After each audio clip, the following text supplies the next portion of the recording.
شعرائے اردو کے تذکروں کا آغاز و ارتقا۔ تعارف: شعرائے اردو کے تذکرے کی تاریخ میر تقی میر کے نکات الشعراء سے شروع ہوتی ہے، جو فارسی زبان میں ہے۔ دوسرے معاصر اور بعد کے تذکرہ نگاروں نے بھی یہی روش اختیار کی۔ گلشن بخار مرزا علی لطف کا مترجم تذکرہ ہے جو اردو میں ہے۔ تذکرہ نگاروں کا رجحان فارسی نثر کی طرف اس لیے بھی تھا کہ انہیں اردو نثر کے بجائے فارسی نثر پر قدرت تھی۔ فارسی نثر کی ایک طویل روایت تھی۔ ہندوستان میں فارسی کے نثر کے اسلوب میں ظاہری آرائش اور زیبائش کو ملحوظ رکھا جاتا تھا۔ تذکرہ نگاروں نے بھی اسی روایت کو قائم رکھا اور عبارت آرائی کے خوب جوہر دکھائے۔ ان تذکروں میں کئی سطحوں پر کمیاں اور کوتاہیاں ہیں۔ تنقید و تحقیق کے شعور کی کمی ہے، ترتیب کے عمل میں بھی پراگندگی ہے، معروضیت کے بجائے جذباتیت پر انحصار ہے۔ تاہم ہماری ادبی تاریخ اور تحقیق نے ان سے بہت کچھ اخذ کیا ہے۔ نئے تذکروں میں یہ خرابیاں کم پائی جاتی ہیں۔ نئے تذکروں کا سلسلہ آب حیات سے شروع ہوتا ہے، جسے آزاد نے اردو میں لکھا تھا۔ اس کے علاوہ گل رانا اور شیر الہند کا شمار بھی نئے تذکروں میں ہوتا ہے، جن میں تاریخی ترتیب کا لحاظ رکھا گیا ہے، لیکن ناقدانہ بصیرت کا ان میں بھی فقدان ہے۔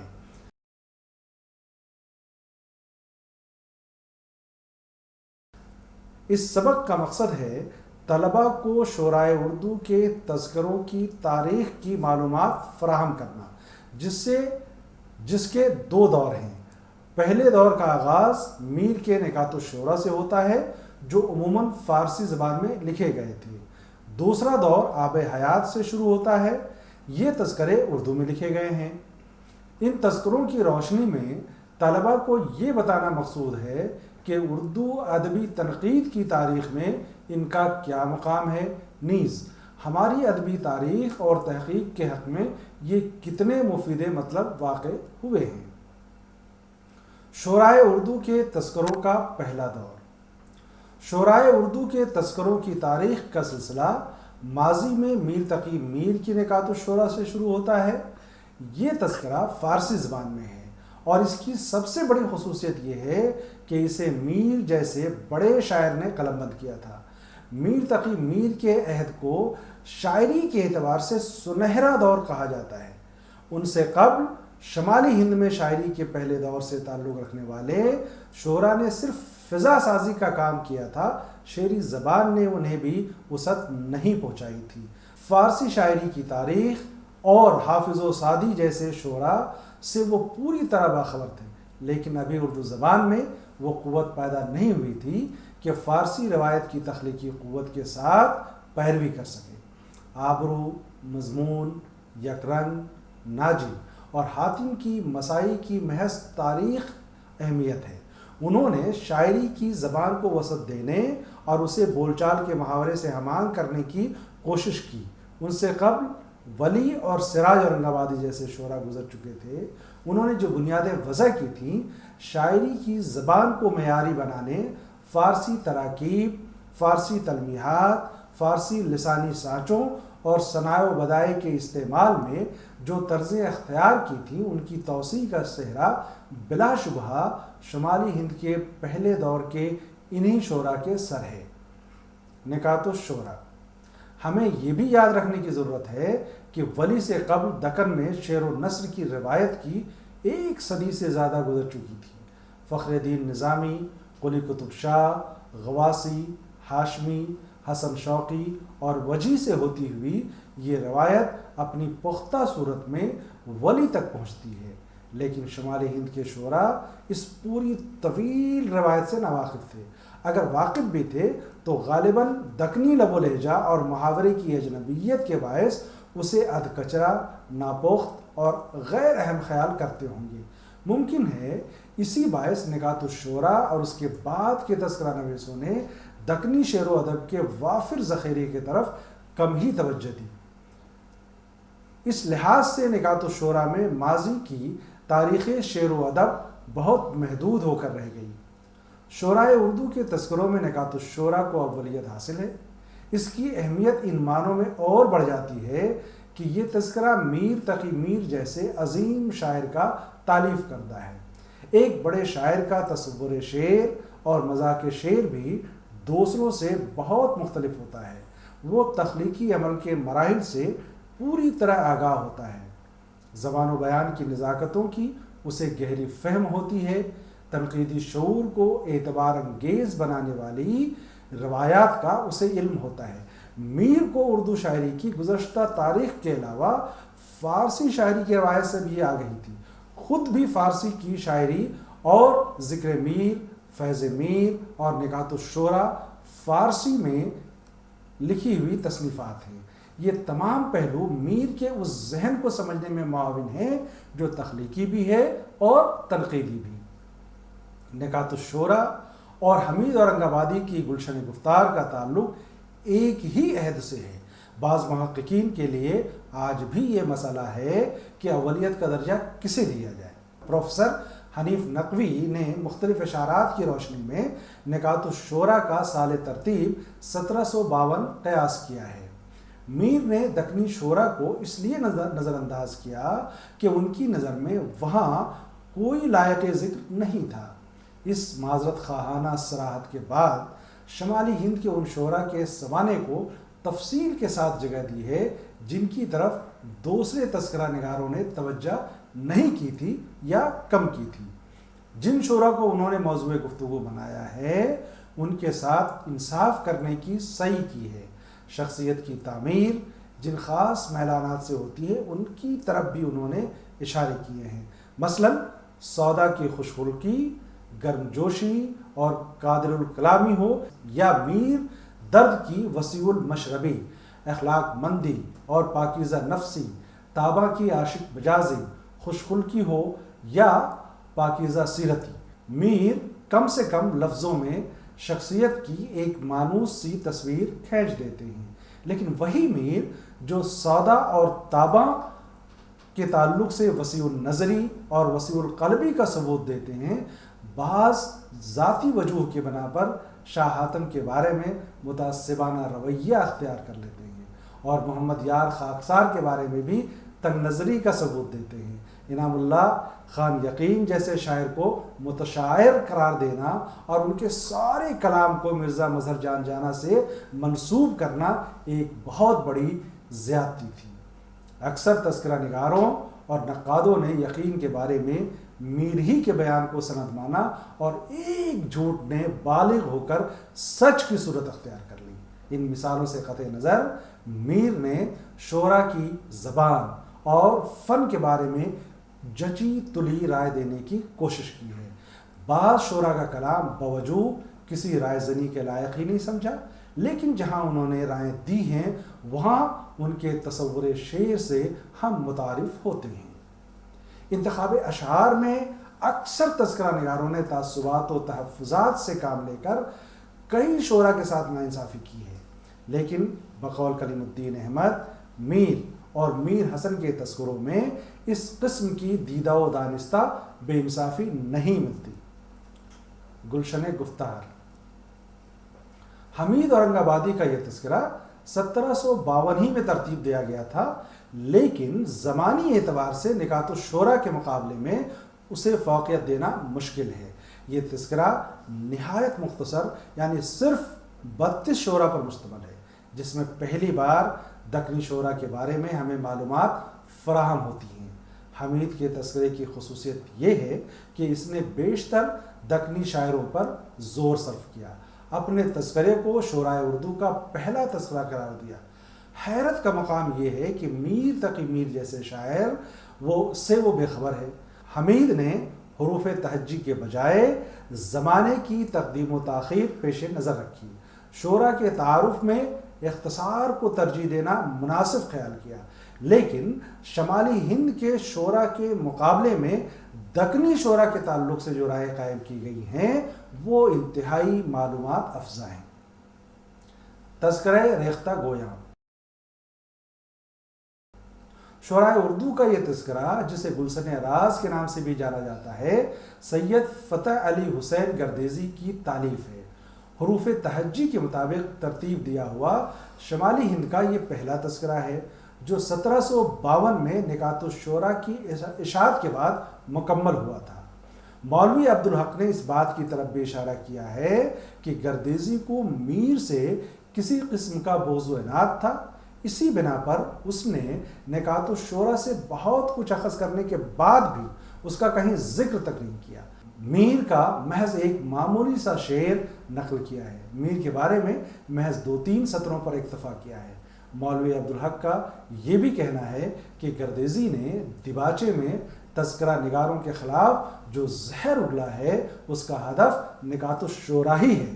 حنیف نقوی نے اس ضمن میں لکھا ہے کہ میر نے چونکہ خاکسار کو نااہل قرار دیا تھا، اسی کا رد عمل ہے کہ وہ خاکسار کی حمایت کرتا ہے۔ گردیزی کی نظر سے نکات الشورى ضرور گزرا ہوگا۔ اس کا ایک ثبوت یہ بھی ہے کہ اس نے ریختہ کی جو قسمیں بتائی ہیں، بقول حنیف نقوی گردیزی نے اپنے تذکرے میں معمولی سی ترمیم اور اضافے کے ساتھ انہی خیالات کو پیش کر دیا ہے۔ اس تذکرے میں 97 شعراء کا ذکر ہے۔ تعارف اور احوال میں عموماً بے حد اختصار سے کام لیا ہے، کسی نئی معلومات سے ہمیں آگاہی بالکل نہیں ہوتی۔ مخزن نکات، یہ تذکرہ قائم چاند پوری کی تالیف ہے جس کا سار ترتیب 1755 ہے۔ قائم بھی ایک اہم شاعر تھے، اس لیے ان کا تنقیدی شعور اور سخن کی فہم زیادہ نکھری ہوئی ہے۔ قائم نے شعراء کو حروف تہجی کے تحت رکھنے کے بجائے 3 ادوار 3 طبقات متعین کیے۔ پہلے طبقے میں سعدی اور امیر خسرو سے میر جعفر تک کے شعراء کا ذکر ہے۔ دوسرے میں شاہ مبارک آبرو، مرزا جان جانا، یکرنگ وغیرہ کو شامل کیا ہے۔ تیسرے حصے میں قائم کے معاصرین کا احوال و تعارف ہے جو سودا، میر اور بیان وغیرہ پر مشتمل ہے۔ قائم نے اپنے تذکرے میں دکنی شعراء کو شامل کر کے نکات الشورى کی کمی کو پورا ضرور کیا، مگر قائم نے ہر دور کے شعراء کی لسانی اور فنی خصوصیات کا جائزہ بھی لیا ہے۔ الفاظ تازہ، ثنائے شعری، مرکبات لفظی، روز مرہ، اردو محاورہ اور فصاحت و بلاغت کو بنیاد بنا کر معاصرین اور پیش رو شعراء پر بحث کی ہے، اسلاف سے تقابل بھی کیا ہے اور اردو شاعری کے ارتقاء کو بھی معرض بحث میں لائے ہیں۔ قائم کے ان مباحث کی روشنی میں ان کے تصور شعر کو بآسانی اخذ کیا جا سکتا ہے۔ چمنستان شعراء، جنوبی ہند کا یہ پہلا معیاری تذکرہ ہے جسے شفیق اورنگ آبادی نے 1761-62 میں تالیف کیا تھا۔ شفیق کی نظر سے میر اور گردیزی کے تذکرے گزرے تھے جن میں دکنی شعراء کے ذکر کو لائق اعتنا نہیں سمجھا گیا تھا۔ گردیزی نے اپنے دیباچے میں ان 2 تذکرہ نگاروں کا حوالہ بھی دیا ہے اور انہی کی تحریک پر شفیق تذکرہ لکھنے کی طرف مائل ہوئے۔ انہوں نے دکنی شعراء کے احوال میں تو گہری توجہ سے کام لیا، لیکن شمالی ہند کے شعراء کے بارے میں دوسرے تذکرہ نگاروں کی معلومات ہی دہرا دی ہیں۔ ولی کے بارے میں یہ واضح کیا ہے کہ اورنگ آباد ہی ان کا مولد و مسکن تھا۔ شفیق نے شعراء کی تواریخ وفات کا تعین بھی کیا۔ شعراء کے احوال اور ان کے کمال فن اور قادر الکلامی کے تعلق سے بیانات بھی قابل قدر ہیں۔ حنیف نقوی کے لفظوں میں چمنستان شعراء میں ابتدائی دور کی عام روایات کے برخلاف تنقیدی مواد بھی خاصی مقدار میں موجود ہے۔ طبقات الشعراء، اس تذکرے کے مؤلف مولوی قدرت اللہ اور قدرت و شوق سنبھلی ہیں۔ اس تذکرے میں خصوصی طور پر نکات الشعراء سے اخذ و اقتصاب کی مثالیں دستیاب ہیں۔ بعض ایسے شعراء کا بھی ذکر ہے جنہیں باوجود کسی اور تذکرے میں جگہ نہیں دی گئی، حالات و آثار نیز شخصیت اور سیرت کے مختلف پہلوؤں کے بیان میں بھی طبقات الشعراء کے مؤلفین نے توضیح کے مقصد کو پیش نظر رکھا۔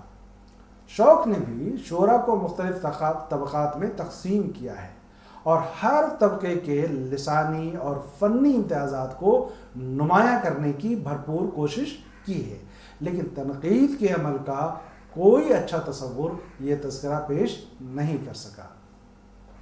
تذکرہ شعرائے اردو میر حسن کا تذکرہ ہے جو 1774 میں مکمل ہوا۔ میر حسن خود بھی ایک اہم شاعر تھے۔ میر اور قائم کے تذکروں سے میر حسن نے بھی کسب فیض کیا۔ شعراء کے مراتب، تواریخ یا ادوار کے بجائے حروف تہجی کے مطابق ترتیب دی ہے۔ میر حسن نے شخصیت کے بعض نمایاں پہلوؤں کو تو مد نظر رکھا ہے لیکن سوانحی پہلوؤں سے صرف نظر کیا ہے۔ میر حسن کی رائیں متوازن اور سنجیدہ نوعیت کی ہیں۔ جہاں کہیں مائب کی نشاندہی کی ہے، اعتدال کی روش کو قائم رکھا ہے۔ تحسین سخن میں جس طرح میانہ روی کو دخل ہے، مائب سخن میں بھی یہی رویہ کار فرما ہے۔ اس کے علاوہ رموز الشعراء یا تذکرہ شورش از غلام میر حسین شورش عظیم آبادی، مسرت افزا از ابو الحسن امیر الدین، گل عجائب از اسد علی خان تمنا اورنگ آبادی، گلشن سخن از مبتلا لکھنوی وغیرہ نے تذکرہ نگاری کی روایت کو قائم رکھا۔ اردو ادب اور بالخصوص تذکرہ نگاری کی تاریخ میں ان کڑیوں کی بھی خاص اہمیت ہے۔ تذکرہ ہندی اور ریاض الفصحى تذکرہ ہندی 1824-25 اور ریاض الفصحى کی ایک خصوصیت یہ ہے کہ انہیں مصحفی جیسے اہم شاعر نے ترتیب دیا ہے۔ اول الذکر 188 اور ثانی الذکر 322 شعراء کے ذکر اور اذکار پر مشتمل ہے۔ تذکرہ ہندی سے قبل شعراء اردو کے کئی تذکرے منظر عام پر آ چکے تھے۔ خود مصحفی فارسی گو شعراء کا ایک مختصر تذکرہ عقد ثریہ کے نام سے پیش کر چکے تھے۔ تذکرہ ہندی میں پیشرو اور معاصر شعراء کے کلام اور سوانح کو موضوع گفتگو بناتا ہے۔ مصحفی کی اس انجمن میں میر، سودا، جرأت، انشا، آتش جیسے شعراء ہیں جن کے بارے میں مصحفی کی رائیں بہت ہی جچی تلی، متوازن اور منصفانہ ہیں۔ میر کو غزل اور سودا کو قصیدے کا نمائندہ اور ممتاز شاعر کہنے کے علاوہ آتش کی متغزلانہ خصوصیت کا اعتراف کیا ہے۔ کسی کے تعارف میں اختصار ہے تو کہیں تفصیل، سیرت و کردار کے نمایاں پہلوؤں کا کسی حد تک احاطہ کرنے کی کوشش کی ہے۔ مصحفی نے انصاف کے تقاضوں کو ہر جگہ ملحوظ رکھا اور بغض و عناد یا متعصبانہ رویے کو درمیان میں بالکل آنے نہیں دیا۔ ریاض الفصحى کی ترتیب حروف تہجی کے مطابق کی گئی ہے۔ اس میں بھی اختصار اور تفصیل کے کسی اصول کی پابندی نہیں کی گئی۔ بہت کم شعراء کے سوانحی پہلوؤں کو تفصیل کے ساتھ بیان کیا گیا۔ ان میں بھی ان شعراء کی تعداد زیادہ ہے جن سے انہیں زیادہ قربت تھی۔ گلشن ہند اردو زبان میں یہ پہلا تذکرہ ہے جو علی ابراہیم خان خلیل کے تذکرے گلزار ابراہیم کا ترجمہ ہے۔ اسے مرزا علی لطف نے انجام دیا تھا، لیکن ترجمہ کم، بیشتر مواد لطف ہی کا لکھا ہوا ہے جس میں کل 67 شعراء کا ذکر شامل ہے۔ مرزا علی لطف خود بھی شاعر تھے اور شعراء کی رائے زنی میں قدر محتاط واقع ہوئے تھے۔ صاف گو اور وسیع المشرب تھے، کہیں بغض و عناد کی جھلک نہیں ملتی۔ میر تقی میر، سودا، مصحفی وغیرہ کے کلام پر ان کی رائیں شستہ تنقیدی شعور کی مظہر ہیں۔ لطف نے اپنے عہد کے معاشرتی اور اقتصادی حالات سے بھی پردہ اٹھایا ہے۔ میر تقی میر اور مصحفی کی مفلوق الحالی پر اظہار تعصب بھی کیا ہے۔ عمدہ منتخبہ نواب اعظم الدولہ میر محمد خان سرور کا یہ تذکرہ 1809 میں مکمل ہوا۔ ڈاکٹر اسپرنگر کا کہنا تھا کہ عمدہ منتخبہ خوب چند زکا کے تذکرے عیار الشعراء کا ایک حد تک ترقی یافتہ ایڈیشن ہے۔ سرور نے زکا کے علاوہ میر حسن اور مصحفی سے بھی کسب فیض کیا ہے۔ عمدہ منتخبہ ایک ضخیم تذکرہ ہے۔ صاحب تذکرہ نے کئی غیر معروف شعراء کا تعارف کرایا، لیکن معلومات فراہم کرنے میں بہت زیادہ محنت سے کام نہیں لے سکے۔ بعض کو تفصیل کا اہل سمجھا ہے، جیسے انشا، مصحفی، رنگین، میر قمر الدین، منت وغیرہ کے سوانح، اور دوسری معلومات میں ایک نظم و ضبط بھی ملتا ہے۔ سرور بڑی حد تک بغض و عناد کو کہیں درمیان میں آنے نہیں دیتے۔ اپنی تنقیدی رائیوں میں بھی یہ کیفیت جا بجا نظر آتی ہے۔ مجموعہ نغز، یہ حکیم قدرت اللہ قاسم کا تذکرہ ہے۔ اس تذکرے کا مقدمہ معلومات افزا ہے۔ قاسم نے شاعری کے فن پر تفصیل سے گفتگو کی ہے۔ عربی اور فارسی شاعری کی تاریخ سے بھی مثالیں اخذ کی ہیں۔ شاعری کا دوسرے فنون سے موازنہ بھی کیا ہے۔ ناقدری شعر و فن پر اظہار تعصب بھی کرتے ہیں۔ تذکرے کی ترتیب میں حروف تہجی کو بنیاد بنایا گیا ہے۔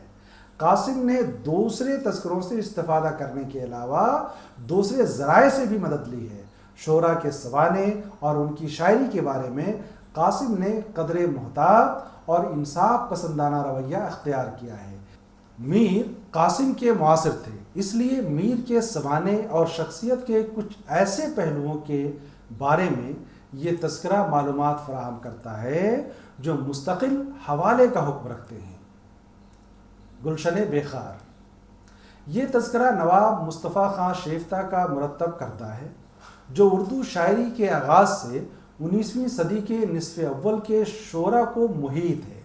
اسپرنگر نے اسے مجموعہ نغز سے ماخوذ بتایا ہے۔ حنیف نقوی اس رائے کو تسلیم نہیں کرتے۔ شیفتہ سے قبل عیار الشعراء، عمدہ منتخبہ اور مجموعہ نغز جیسے اہم تذکرے منظر عام پر آ چکے تھے، جن میں معلومات کا خزانہ محفوظ تھا۔ شیفتہ نے ان کے طریقہ کار کی طرف بھی توجہ نہیں دی اور صرف انتخاب کلام اور ان کی ترتیب ہی کو مد نظر رکھا۔ شعراء کے فن اور سوانحی کوائف کے بارے میں بھی شیفتہ نے بے حد اختصار سے کام لیا ہے۔ خمخانہ جاوید، یہ لالا سری رام کا اردو زبان میں لکھا ہوا تذکرہ ہے۔ دوسرے تذکروں کی طرح اس تذکرے میں معیاری شاعری کا کوئی لحاظ نہیں رکھا گیا۔ صاحب تذکرہ نے اپنے دیباچے میں گزشتگان کے تذکروں کو بڑی حد تک ناقص اور کم مایہ قرار دیتے ہوئے دو ٹوک لفظوں میں لکھا ہے: افسوس، صد افسوس، جملہ تذکروں کو عام اور ہماگیر پایا۔ ان ممدوحوں نے رطب و یابس، عام و خاص، بلکہ عوام الناس میں بھی کچھ تمیز نہ رکھی کہ بعض تذکرے تو عامیانہ درجے پر پہنچ گئے۔ بھرتی کے شاعروں اور ان کے کلام کی وہ بھرمار دیکھی کہ ان سے طبیعت پھر گئی۔ اس طوفان بدتمیزی میں تو لنگڑے، لولے، ہر قسم کے سوار بھرتی تھے، جنہیں قافیہ کی خبر نہ ردیف کی سد، خوبی مضمون سے بحث نہ موزونیت سے کہنا۔ لالا شری رام کے اس ارشاد کے بعد ہم بجا طور پر یہ توقع کر سکتے ہیں کہ یہ تذکرہ ان سے پیشرو تذکروں سے نہ صرف یہ کہ بہتر ہوگا، بلکہ ان میں جو عیوب راہ پا گئے تھے کم از کم ان سے مبرہ ہوگا، بجائے اس کے نہ تو سوانحی کوائف کو مرتب کرنے اور نہ اشعار کے انتخاب کے عمل میں کسی منصوبہ بندی کا دخل ہے۔ تنقیدی خیالات میں دوسروں کی گونج صاف سنائی دیتی ہے۔ مؤلف تحقیق و تنقید کا اہل ہے، نہ اس میں کسی پیشرو کی رائے کو سلیقے کے ساتھ اپنی زبان میں ادا کرنے کی استعداد ہے۔ تذکروں کی تاریخ میں محض اردو میں لکھے ہوئے تذکرے کی وجہ سے اسے یاد رکھا جا سکتا ہے۔ تذکرہ نگاری کا دوسرا دور۔ تذکرہ نگاری کے دوسرے دور سے مراد وہ دور جس کا آغاز محمد حسین کے تذکرہ آب حیات سے ہوتا ہے۔ اس دور کی ایک خصوصیت یہ بھی ہے کہ اب تذکرے فارسی کے بجائے اردو میں لکھے جانے لگے۔ اگرچہ فورٹ ولیم کالج سے قبل ہی اردو نثر میں یہ صلاحیت پیدا ہو گئی تھی کہ اس میں تذکرے لکھے جا سکتے تھے۔ گلکرسٹ کی ایما پر مرزا علی لطف نے گلزار ابراہیم کا فارسی سے اردو میں گلشن ہند کے نام سے ترجمہ بھی کیا اور اپنی طرف سے بہت کچھ اس میں شامل بھی کیا۔ گلشن ہند کے نام سے حیدر بخش حیدری پہلے ہی اردو میں ایک تذکرہ رقم کر چکے تھے، جس سے یہ صاف ظاہر ہے کہ اردو زبان اب بڑی حد تک اس لائق ہو گئی تھی کہ فکشن کی دنیا سے نکل کر دوسرے موضوعات و مسائل کو بھی ادا کر سکتی تھی۔ شعراء اردو کے تذکروں نے فارسی زبان میں ایک روایت قائم کر لی تھی، لیکن آب حیات سے قبل اردو میں لکھنے کی روایت توسیع نہیں پا سکی۔ دوسرے دور کے تذکروں میں قابل ذکر تذکرے یہ ہیں: آب حیات، گل رانا، شیر الہند۔ آب حیات کو تنقیدی کارنامہ تو نہیں کہنا چاہیے، البتہ گزشتگان کے تذکروں کے مقابلے میں شعراء کے فنی خصوصیات کے بارے میں کچھ بہتر رائیں ضرور مل جاتی ہیں۔ آب حیات نے تنقید کے لحاظ سے کم، اپنی انشا پردازی اور افسانویت کی وجہ سے زیادہ شہرت پائی۔ آب حیات کی خوبیاں اس طرح سے ہیں: شعراء کی ترتیب تاریخ وار ہے، اس میں پرانے تذکرے کی طرح بے ترتیبی اور وہ سقم نہیں پایا جاتا جو حروف تہجی کے تحت ترتیب دیے جانے والے تذکروں میں عام تھا۔ آب حیات میں ادوار کے لحاظ سے ابواب کی تقسیم کی گئی ہے اور ہر دور کے تہذیبی اور معاشرتی احوال بیان کر کے دور بدور واقع ہونے والے امتیازات کو بھی نمایاں کرنے کی کوشش کی گئی ہے۔ آزاد نے شروع سے آخر تک ڈرامائی اور افسانوی انداز کو قائم رکھا، اس لیے آب حیات کی سب سے بڑی خوبی اس کی قرأت نوازی ہے۔ پرانے تذکروں میں حروف تہجی کے مطابق ترتیب کے باعث مختلف ادوار کے اشعار بلا تقدیم و تاخیر کے ایک جگہ جمع کر دیے جاتے تھے، جو پراگندگی اور انتشار کا ایک بڑا سبب تھا۔ کم از کم آب حیات اس سے مبرہ ہے۔ آب حیات میں اردو زبان کی پیدائش، ارتقاء اور دوسری بولیوں اور زبانوں سے اس کے تعلق پر تفصیل کے ساتھ بحث کی گئی ہے، جو اس وقت کے لحاظ سے بہت بڑا اقدام تھا۔ یہ حصہ آزاد کی تحقیقی کاوش کا بھی مظہر ہے۔ آزاد نے گزشتہ تذکروں سے شعراء کے سوانح، شخصیت کے مختلف پہلوؤں، تہذیبی زندگی کے احوال و آثار وغیرہ سے کافی مواد اخذ کیا۔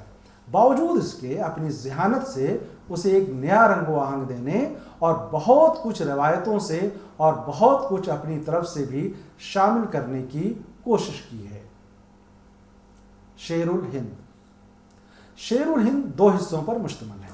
پہلے حصے میں جو دیباچہ ہے وہ فوراً ہماری توجہ اپنی طرف کھینچ لیتا ہے، کیونکہ اس میں عبدالسلام ندوی بڑے اعتماد کے ساتھ کچھ دعوے کرتے ہیں، جس سے یہ امید بنتی ہے کہ ان کا یہ تذکرہ گزشتہ تذکروں سے قدرے بہتر ہوگا۔ وہ بڑے افسوس کے ساتھ یہ رونا بھی روتے ہیں کہ اردو زبان میں اب تک ایسی کوئی کتاب ہی نہیں لکھی گئی جو جامع ہو اور اردو شاعری کے تمام تغیرات اور انقلابات کو نمایاں کرتی ہو۔ بقول ان کے، اور یہ معلوم ہوتا ہے کہ انواع شاعری کی ترقی کے لحاظ سے موجودہ زبانوں میں اردو کا کیا درجہ ہے۔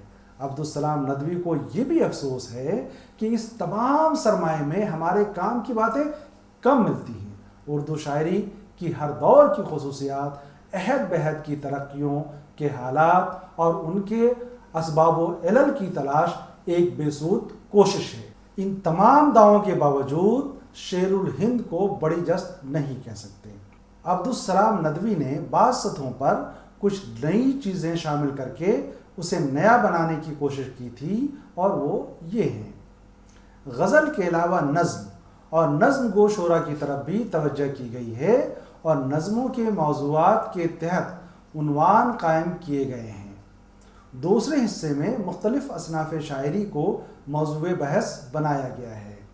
شعراء کے کلام یا اصناف پر تنقیدی نظر ڈالنے کی کوشش کی گئی ہے، مگر وہ محض تبصرے سے آگے نہیں بڑھتی۔